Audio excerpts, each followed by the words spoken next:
လောကမှာအမှန်တရားကိုပြောပြတဲ့ပုံကူနဲ့အမှန်တရားတိုင်းပြောလို့မရတဲ့ပုံကူဆိုတာနှစ်မျိုးရှိတယ်ဗျသင်တို့သိပါလား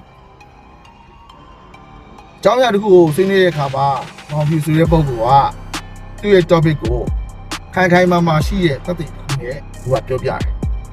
မောင်ဒီဆိုတဲ့ပုံကူကကြတော့သူ့ရဲ့သက်သေပြချက်တွေမရှိဘဲနဲ့ topic တစ်ခု